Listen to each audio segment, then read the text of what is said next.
PMLN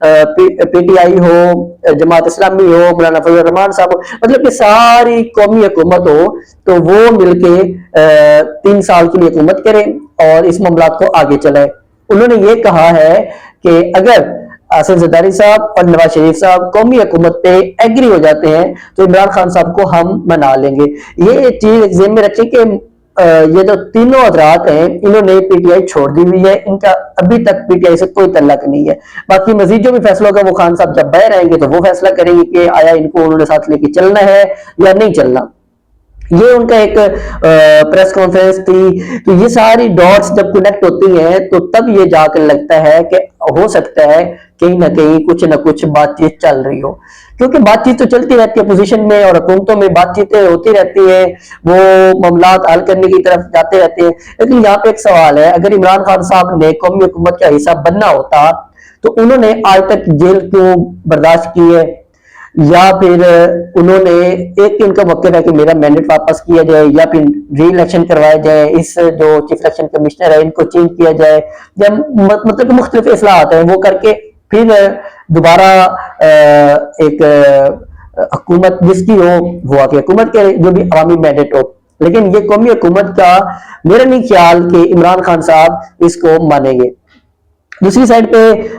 ایک بہت ہی عجیب بات آئی ہے پنجاب کی بیوروکریسی کے حوالے سے۔ پنجاب گورنمنٹ میں سی ایم صاحبہ نے اپنے لیے ایک بہت لگژری جہاز خرید لیا کہ 10 ارب روپے کا انہوں نے جہاز اپنے لیے پرچیز کیا ہے۔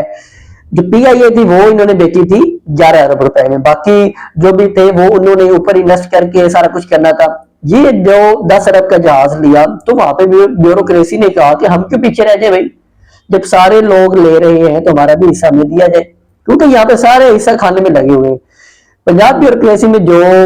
اب چیزیں سامنے نکل کے آ رہی ہیں، ان کے کیا عیاشی ہیں، ان کے کیا عللے تللے ہیں، وہ میں بتاتا ہوں آپ کو کہ انہوں نے کہا ہے کہ جو آئی جی اور چیف سیکرٹری ان کو 3 گاڑیاں دی جائیں، جن میں ایک گاڑی 4700 سی سی کی ہوگی، 1800 سی سی کی ہوگی اور 1600 سی سی کی۔ یہ 3 گاڑیاں ان کو دی جائیں گی، اور ان کے علاوہ جو ان کا پیٹرول ہے وہ بھی بڑھایا جائے کہ جو ان کو ایک سرکاری کام کے علاوہ ذاتی کام انہوں نے کرنے ہوتے ہیں وہ بھی ان کا پیٹرول بڑھایا جائے، ان کا آئل بڑھایا جائے تاکہ یہ آرام سے سفر کر سکیں یا جو بھی ان کو عیاشی ہو وہ اپنی کر سکیں۔ دوسری سائڈ پہ غریبوں کے لیے کیا ہو رہا ہے، وہاں پہ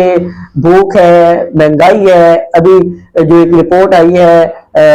یونائٹڈ نیشن سے، اقوام متحدہ کی، وہ دیکھیں، وہ کہتے ہیں کہ پنجاب میں غربت کا کیا حال ہے۔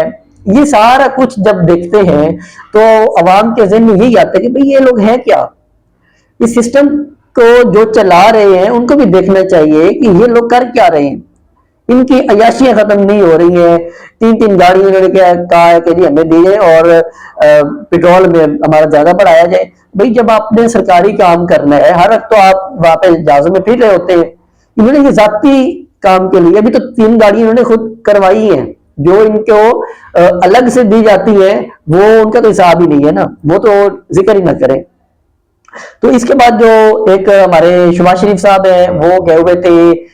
بورڈ آف جو غزہ ہے یا بورڈ آف پیس ہے، اس کے لیے وہ امریکہ میں گئے ہوئے تھے، وہاں پہ ان کی میٹنگز ہوئی ہیں اور مارکو روبیو سے میٹنگ ہوئی ہے اور ڈونلڈ ٹرمپ صاحب سے میٹنگ ہوئی ہے۔ یہاں پہ ایک آپ کو مزے کی بات بتائیں، ڈونلڈ ٹرمپ صاحب نے جہازوں کی جو ریشو ہے وہ بڑھا دی ہے۔ پہلے وہ 6 جہاز جو ہم نے پاکستان کی ایئر فورس نے گرائے تھے انڈیا کے، پہلے انہوں نے وہاں تک بات کی تھی، اب 11 پہ پہنچ گئے ہیں۔ تو بندہ تھوڑا سوچتا ہے کہ یار یہ ٹرمپ صاحب کو ہو کیا گیا کہ 11 جہاز کہاں سے نکال کے لے کے آئے، یا تو وہ 5 جہاز پاکستان کے بھی گرانے کی طرف بات کر رہے ہیں، جو کہ یہ بالکل جھوٹ ہے کہ پاکستان کی جو ایئر فورس ہے انہوں نے بڑی بہادری سے انڈیا کو شکست دی تھی اور جو آج تک انڈیا تسلیم کرتا ہے۔ تو یہ جو چیز ہے اس میں ڈونلڈ ٹرمپ صاحب پہ یہ جو بھروسہ ہے وہ تو کیا نہیں جا سکتا، وہ کیا سے کیا کہہ دیتے ہیں، کیا سے کیا کر دیتے ہیں۔ لیکن دیکھتے ہیں شہباز شریف صاحب وہاں سے جو ایک بیان آ رہا ہے ان کا یہی ہے کہ جی ہماری ایک اچھی ملاقات ہوئی ہے، انہوں نے فلسطین کے لیے آواز اٹھائی ہے، لیکن یہ فلسطین کے لیے آواز وہاں پہ نہیں اٹھا سکتے، یہ صرف گول مٹول کر دیتے ہیں۔ انہیں پتہ ہے کہ